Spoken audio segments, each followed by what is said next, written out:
Le breakdance, j'ai jamais commencé, je suis né dedans. Je m'appelle Younes Eladjami Winston, je vais sur mes 23 ans et je fais du breaking.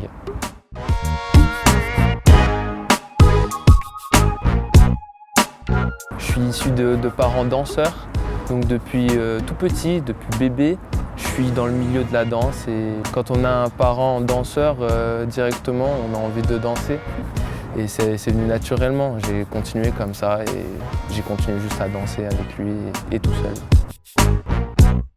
Je pense qu'en voyant peut-être son papa à Las Vegas, au Cirque du Soleil avec des artistes et de faire du cirque et du hip-hop et de la danse, je pense que ça l'a éveillé en tant que petit et je pense que ça l'a choisi automatiquement. C'était pas trop difficile en fait pour lui. Et il avait déjà du talent petit.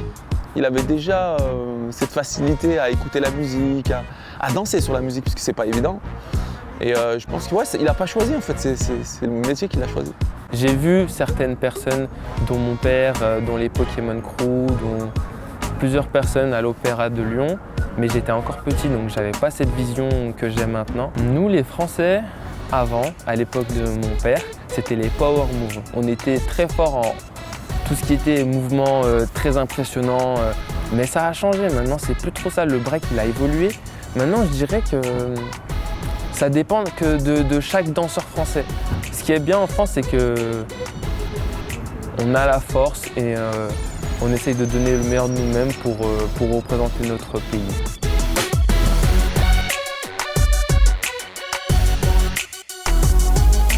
Moi, ma discipline, c'est le popping. J'ai commencé il y a 27 ans, j'avais à peu près 20 ans. C'était sous le parvis de l'Opéra. J'étais aux États-Unis avec le Cirque du Soleil. Donc j'ai été champion de France et champion d'Europe de cette discipline, le popping.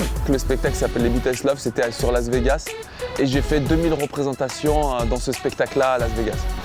Et puis après, j'ai fait une audition qui s'appelle America's Got Talent aux États-Unis. Et donc j'ai fait la première audition, ça a explosé pour moi et après je suis arrivé jusqu'en finale.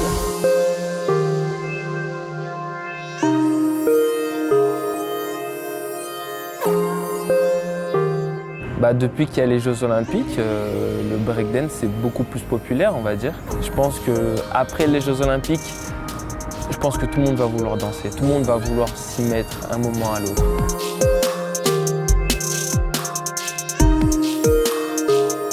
Quand j'ai commencé sous le parvis de l'Opéra, il n'y avait absolument rien pour nous. Il n'y avait même pas de salle. C'était un moyen d'expression, un autre moyen d'expression, parce que dans les quartiers défavorisés, d'où on vient, c'était le karaté, la boxe. Voilà, c'était les sports qu'on nous proposait.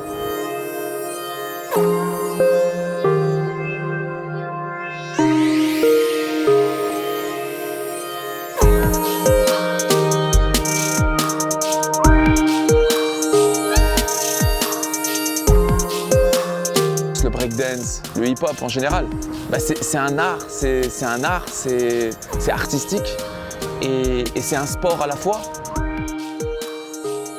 Moi j'ai essayé personnellement. Cette année j'ai commencé à m'entraîner plus fortement, j'ai fait plus de battles, j'en ai gagné beaucoup cette année. J'ai essayé les championnats de France, je m'étais blessé un jour avant. Donc malheureusement, j'étais pas au meilleur de ma forme. J'ai pris quelques points pour les Jeux Olympiques, mais malheureusement, pas assez pour pouvoir y participer. Je m'entraîne un peu tous les jours. Tous les matins, je vais me réveiller, je vais aller à la salle de sport. Et puis l'après-midi, je vais faire soit des entraînements où je vais faire tous mes passages intensément, soit je vais regarder des vidéos, m'inspirer. Je peux vraiment m'entraîner de partout. Je peux m'entraîner chez moi, dans des salles de sport, dans la rue. Je peux m'entraîner un peu partout. Aujourd'hui, de voir le hip-hop, le breakdance, où il est arrivé, on est dans les publicités, on est dans les films, on est aux Jeux Olympiques. C'est un tremplin, pour moi, c'est une reconnaissance. Si jamais il y a les Jeux Olympiques en 2028, y participer. Je vais tout donner pour pouvoir les faire. Si jamais ça passe, je ne sais pas. Mais autrement, je vais continuer dans la danse, je vais continuer à faire des battles, je vais continuer à kiffer et à à progresser. Aujourd'hui, de voir la culture hip-hop de partout, cette culture urbaine qui est très riche, hein, c'est magnifique. Ce qu'il y a de plus kiffant dans le breakdance, c'est de faire des mouvements qui impressionnent les gens, de voir les personnes qui sont « Waouh, c'est incroyable !»